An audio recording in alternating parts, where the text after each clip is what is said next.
saja. Sekali lagi shalom buat kita semua. Shalom. Salam. Yakin apa kabarnya? Luar biasa. Luar biasa. Amin, amin, amin. Ya, langsung saja pada saat ini sebelum kita mendengarkan firman, mari kita berdoa. Terima kasih Tuhan, kami bersyukur untuk saat ini, di mana kesempatan yang Tuhan berikan buat kami boleh bersama-sama. Kami akan mendengarkan firman-Mu. Hamba-Mu akan menyampaikan firman, biar Tuhan urapi, dan teman-teman yang mendengar Tuhan urapi pula, supaya kami benar-benar diberkati oleh firman-Mu pada siang hari ini. Waktu yang kami pakai, kami serahkan kepada Engkau. Di dalam nama Tuhan Yesus kami berdoa. Amin.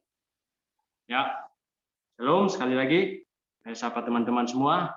Puji syukur dan berterima kasih bahwa saya diberikan kesempatan pada saat ini untuk bisa menyampaikan firman. Itu hal yang sangat luar biasa dalam kehidupan saya. Langsung saja teman-teman, saya mengajak teman-teman untuk membuka firman Tuhan yang terambil dari Perjanjian Baru, yaitu Markus 8 ayat 31 sampai 38. Sekali lagi, Markus 8 ayat 31 sampai 38.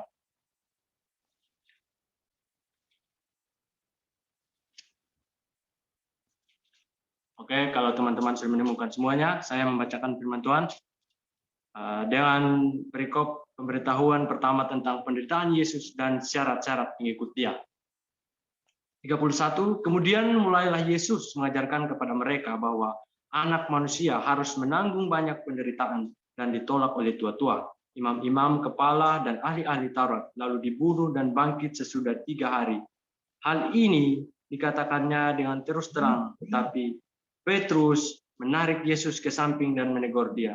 Maka pergilah Yesus dan sambil memandang murid-muridnya, ia memarahi Petrus, katanya, "Enyahlah iblis, sebab engkau bukan memikirkan apa yang dipikirkan Allah, melainkan apa yang dipikirkan manusia." Lalu Yesus memanggil orang banyak dan murid-muridnya dan berkata kepada mereka, "Setiap orang yang mau mengikut aku, ia harus menyangkal dirinya, memikul salibnya dan mengikut aku. Karena siapa yang mau menyelamatkan nyawanya, ia akan kehilangan nyawanya. Tetapi barang siapa kehilangan nyawanya karena aku dan karena Injil, ia akan menyelamatkannya." Ya, shalom. Diberkatilah kita yang membaca dan merenungkan firman Tuhan siang dan malam. Tuhan berkati. Ya, langsung saja firman Tuhan pada saat ini dari Markus 8 ayat 38 ini, saya memberikan tema kecil, yaitu pengorbanannya yang tidak terbatas. Ya, sekali lagi pengorbanannya yang tidak terbatas. Kitab ini ditulis oleh Markus. Dia ditulis di Roma pada tahun 55 sampai 56 Masehi, dan tema besar dari kitab ini yaitu Yesus Sang Putra atau Hamba. Dan juga kalau kita melihat dari teks ini, bahwa teks ini atau perikop ini menjelaskan mengenai karya Kristus melalui pengorbanan dan bagaimana seorang yang sudah memikul Kristus dan hal-hal penting yang perlu diketahui, dilakukan dan ditaati ketika sudah meresponi atau mengalami karya Kristus tersebut, juga bagaimana menjadi pengikut Kristus yang benar di hadapan Allah. Ya, ini yang konteks ini berbicara tentang ini, bagaimana Kristus, bahwa Dia telah datang, Dia mengorbankan dirinya, dan Dia mengajarkan bagi kita bahwa bagaimana sikap kita sebagai orang yang sudah dipanggil atau diselamatkan. Langsung saja, firman Tuhan kita pada saat ini ada 3 poin yang saya berikan dalam firman Tuhan ini. Ada 3 poin besar dan ada poin-poin kecil juga. Langsung saja bahwa kalau kita melihat bahwa perikop atau tema pengorbanan yang tidak terbatas ini, pasti kita tahu bahwa itu adalah sesuatu yang luar biasa. Namun kita harus perlu tahu juga bahwa siapakah yang mengorbankan dirinya, atau bagaimanakah perjalanan pengorbanan. Kita langsung saja di poin pertama, pengorbanan dalam penderitaan. Itu poin pertama, pengorbanan dalam penderitaan. Ayat ke-31 sampai 33. Tapi kita akan fokus di 31. Karena di situ saya lihat bahwa itu yang menjadi inti bagaimana dia bercerita tentang pengorbanan Kristus. Nah, sekarang teman-teman, kalau kita berbicara tentang pengorbanan itu, bahwa itu berarti kita merelakan sesuatu yang berharga, yaitu harta, tenaga, pikiran, waktu, bahkan nyawa kita untuk seseorang yang kita kasihi. Arti pengorbanan ini, bahwa kita merelakan ini untuk seseorang yang kita kasihi. Jadi pada saat ini dari kita, ketika kita melihat bahwa sesuatu yang dikorbankan ini untuk seseorang yang dikasihi, namun kita juga harus melihat bahwa pengorbanan yang dimaksud di sini, apa sebenarnya pengorbanan yang dimaksud di sini? Atau penderitaan yang dimaksud di sini? Atau penderitaan Kristus?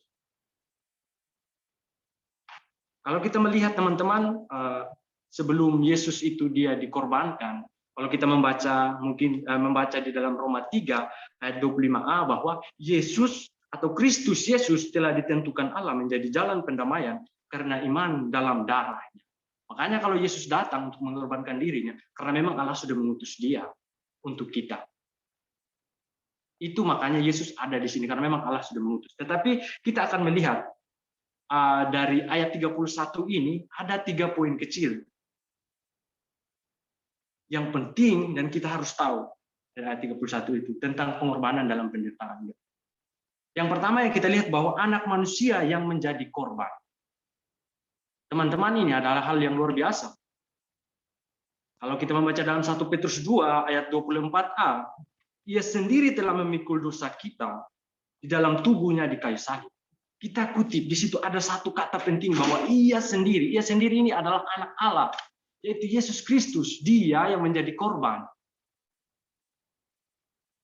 Dia sendiri, kalau kita tahu bahwa Allah itu suci, dia kudus, tidak berdosa, tetapi dia merelakan dirinya menjadi korban buat kita umat berdosa. Ini adalah hal yang sangat luar biasa yang perlu kita ketahui. Namun, kadangkala sebagai manusia, pemikiran kita menganggap ini adalah suatu hal yang biasa. Tapi kita perlu ketahui bahwa Allah, dia mengorbankan dirinya. Anak manusia atau Yesus Kristus ini mengorbankan dirinya demi kita. Dia yang sempurna, suci, tidak berdosa, harus mengalami pengorbanan, mengalami suatu hal yang tidak layak sebenarnya diterima.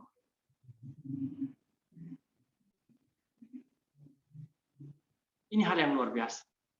Jadi teman-teman, dari poin kecil ini bahwa kita melihat anak Allah mengorbankan dirinya. Dia mengorbankan diri, dia tidak memikirkan tentang dirinya.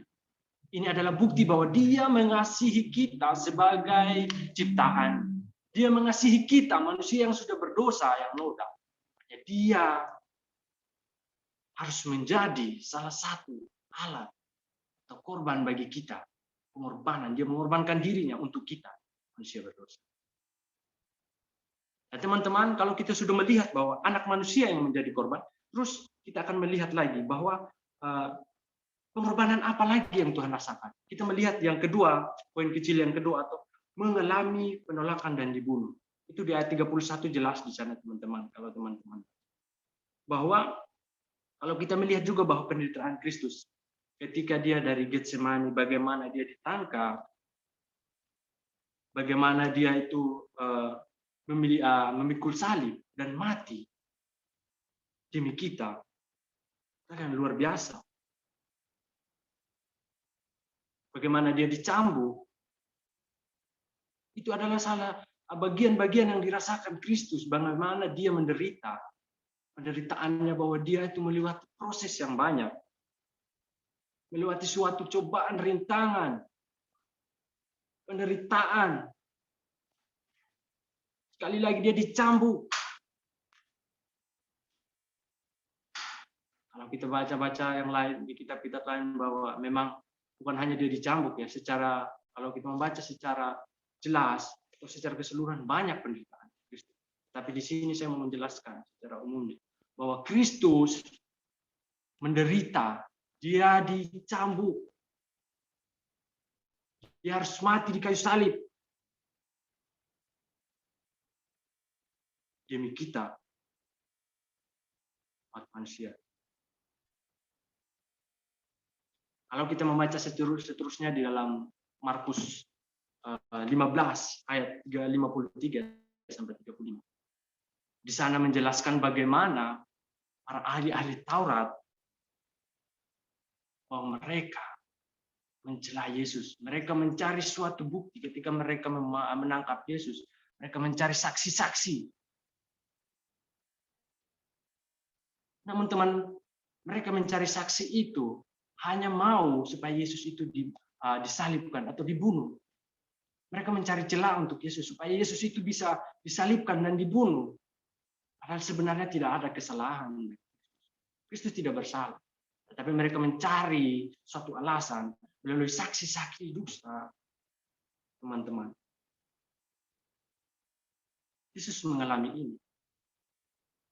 Mereka mencari orang-orang untuk bisa menjadi alasan, menjadi dasar bukti bahwa Yesus itu bersalah. Dia mengalami penolakan.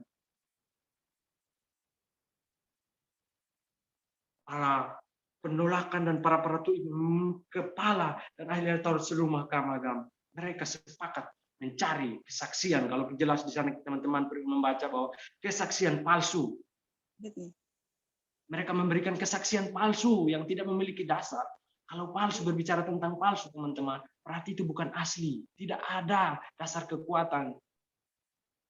Tidak ada bukti yang jelas. Atau sesuatu yang dibilang boleh bilang tidak ada, masih abu-abu, tidak ada dasar kekuatan. Itu semuanya mereka lakukan. Seperti saya bilang tadi, bahwa mereka mengingini bahwa Yesus harus mati.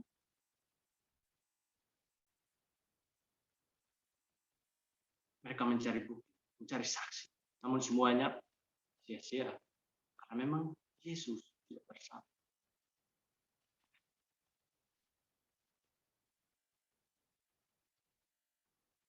Namun kalau kita membaca seterusnya bahwa di dalam pasal 15 ayat 33 51 menjelaskan tentang kematian Kristus.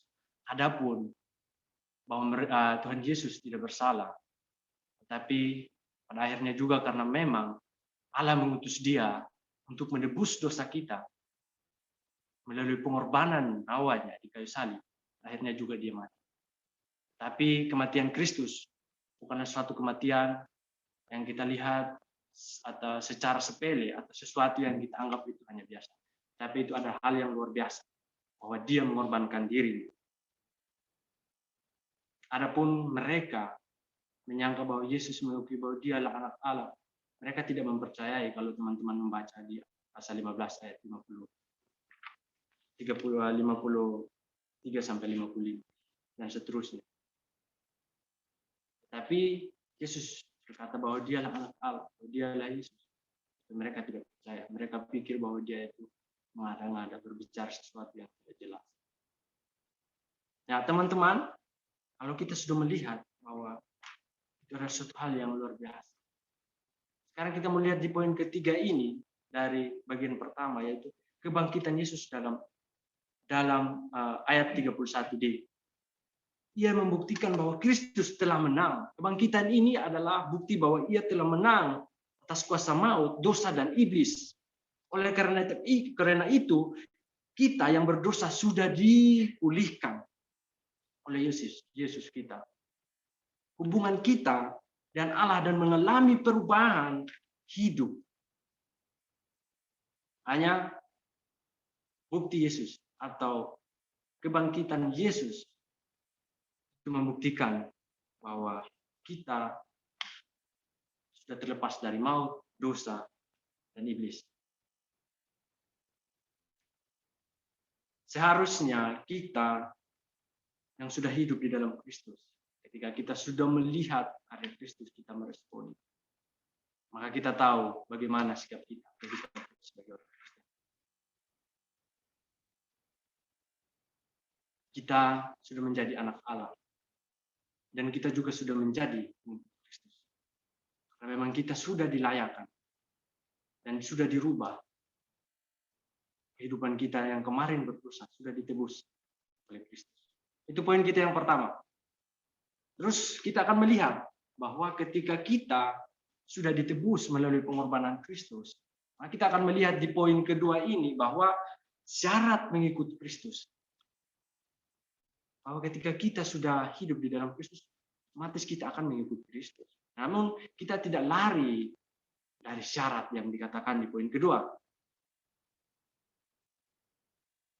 Dalam ayat 34 ini menjelaskan ada 3 poin penting juga. Yaitu yang pertama, menyangkal dirinya. Ini adalah syarat pertama ketika kita mengikuti Kristus.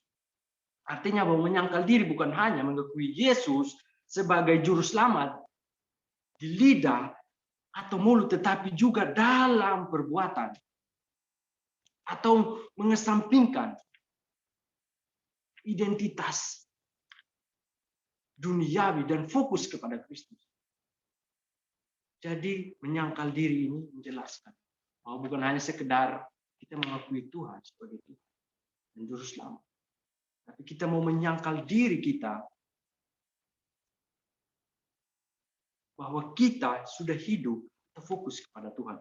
Bahwa identitas kita sebagai pengikut Kristus, atau bisa dikatakan bahwa menyangkal diri ini melupakan kepentingan sendiri. Artinya bahwa kita sudah memikirkan tentang apa yang Kristus pikirkan. Bukan kita pikirkan tentang diri kita sendiri, tetapi kita sudah memikirkan tentang Kristus. Apa yang Kristus mau di dalam hidup kita. Apa yang Kristus inginkan. Apa yang Kristus sebenarnya taruh di dalam kita ketika kita sudah diselamatkan. Itu poin pertama yang kita perlu lihat dari poin kedua ini. Poin kecil. Terus poin kecil yang kedua yang kita mau lihat bahwa memikul salib. Di ayat 34 dia di sana. Kalau berbicara tentang memikul salib, ini yang perlu kita ketahui bahwa bagaimana kita mati terhadap nilai-nilai dunia yang tidak sesuai dengan kehendak Allah dan tunduk kepada nilai-nilai kepada kerajaan Allah. Artinya bahwa kita melakukan sesuatu yang besar, yaitu kita merelakan apa yang kita miliki, kita merelakan apa yang kita punya, itu kekayaan kita, harta benda kita mulai fokus kepada Kristus. Kita mengikuti Kristus dan menjadi pelayan setia Dia. Kita memikul salib. Kita menjadi orang yang selalu setia di dalam Kristus. Kita berpindah dari kehidupan kita kemarin. Bahwa kita hidup dalam kekayaan, kita hidup dalam kecukupan. Kita berpindah kepada memikul salib, bagaimana kita sudah menjadi pelayan Kristus, pengikut Kristus. Itu hal yang penting yang perlu kita ketahui. Dari poin kedua, di bagian kedua ini. Terus poin ketiga yang kita perlu ketahui bahwa mengikut Kristus. Ayat 34 dia juga menjelaskan ini. Ini menjelaskan bahwa mengikuti Kristus adalah proses yang terus-menerus. Artinya bahwa ketika kita mengikut Kristus, bukan hanya sekedar ungkapan kata atau mulut bahwa kita bilang bahwa kita mengikut Kristus.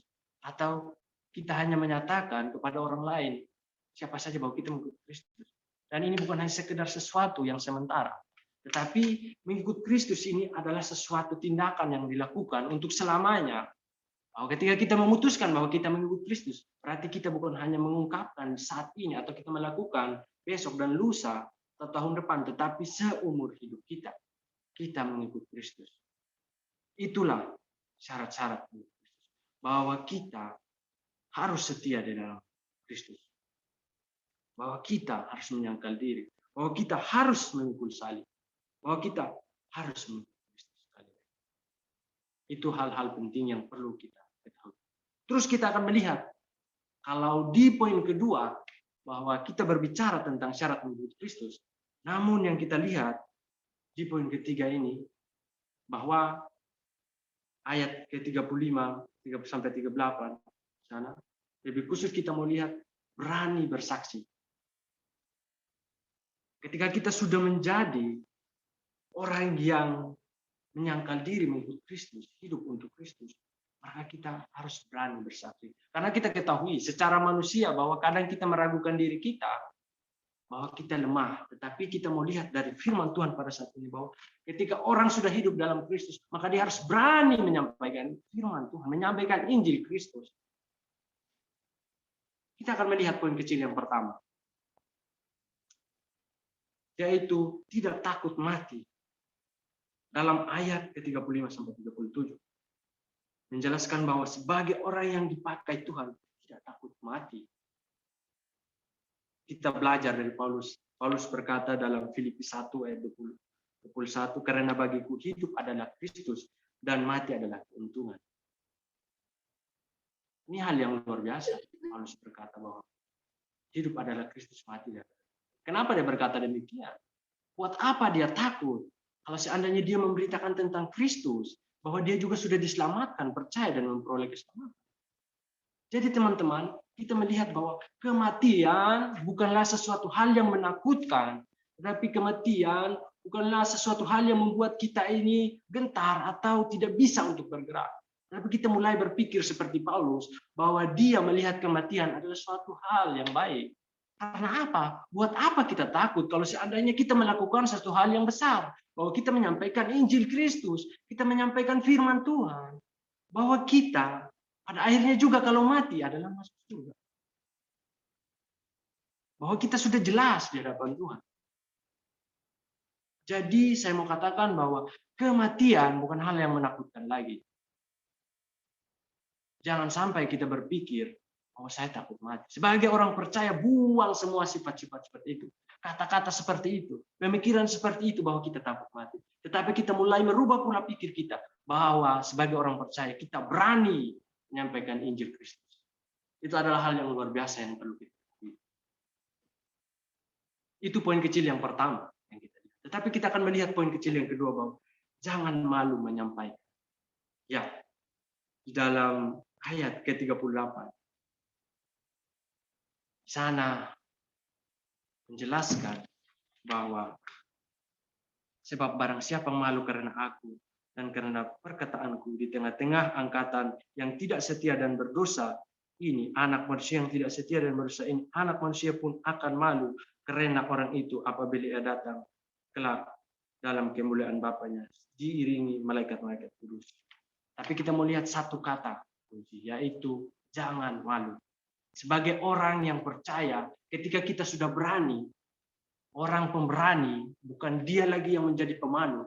Orang berani bukan dia lagi yang memikirkan bahwa dia tidak mampu. Tapi orang yang berani, yang hidup di dalam Kristus, dia tidak malu menyampaikan.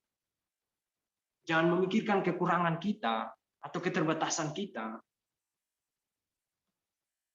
Tapi di sini kita harus lihat bahwa sebagai orang yang percaya, bahwa kita berani menyampaikan, karena kita ketahui bahwa kita menyampaikan sesuatu yang jelas, yang pasti, tentang karya Kristus di kayu salib, tentang pengorbanan Kristus di kayu salib, bahwa dia telah mati demi kita umat berdosa. Itu adalah hal penting yang perlu kita ketahui. Jadi tidak perlu ada yang kita takutkan atau tidak perlu ada yang kita malu untuk sampaikan.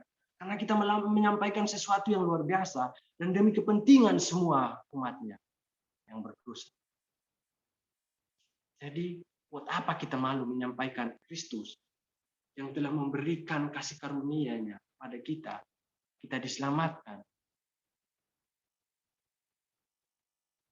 Ya kita ketahui bahwa memang banyak manusia yang berpikir seperti itu. Bahwa dia malu. Atau mungkin karena dia kurang, karena pemahamannya, karena mungkin pengetahuannya, atau keterbatasannya. Atau mungkin karena dia tadi seperti poin bahwa dia takut. Tapi sebenarnya kita harus tahu bahwa apa yang kita sampaikan bukan sesuatu yang tidak jelas dan tidak pasti. Tetapi kita menyampaikan sesuatu yang jelas, yaitu tentang karya Kristus di kayu salib, bahwa dia mati demi kita. Dan dia mau kalau kita bekerja menyampaikan Injil supaya mereka boleh diselamatkan. Jadi harus kita pikirkan hal ini, bahwa kita hidup demi Kristus. Dan kita harus menyampaikan juga apa yang Kristus mau. Teman-teman, dari firman Tuhan ini kita belajar aplikasinya, kesimpulan dari firman ini bahwa kehidupan yang sudah mengalami Kristus. Pengorbanan Kristus. Bukan lagi dia yang ragu atau yang takut. Bukan lagi dia yang malu. Tetapi kita harus memiliki perubahan. Bahwa kita harus hidup dan melakukan, berani menyampaikan Injil. Keselamatan. Injil kepada orang-orang yang belum percaya. Berdosa. Menjadi pengikut Kristus harus berani kita menyampaikan karya Kristus pada mereka. Karena ini adalah hal yang penting bagi mereka supaya mereka. Dan juga jangan kita lupa bahwa kita harus fokus kepada tujuan Tuhan. Jadi kita menyangkal diri bahwa kita harus fokus kepada Tuhan. Fokus kepada tujuan Tuhan untuk menyampaikan Injil. Kita memikul salib, kita hidup untuk Kristus, bukan untuk kita, tetapi untuk Kristus. Amin buat firman Tuhan. Mari kita berdoa. Terima kasih Tuhan, kami bersyukur untuk siang hari ini kami telah mendengarkan firman-Mu. Biarlah firman ini memberkati kami semua Tuhan. Terima kasih Tuhan, terima kasih Tuhan. Dalam nama Tuhan Yesus kami berdoa. Amin.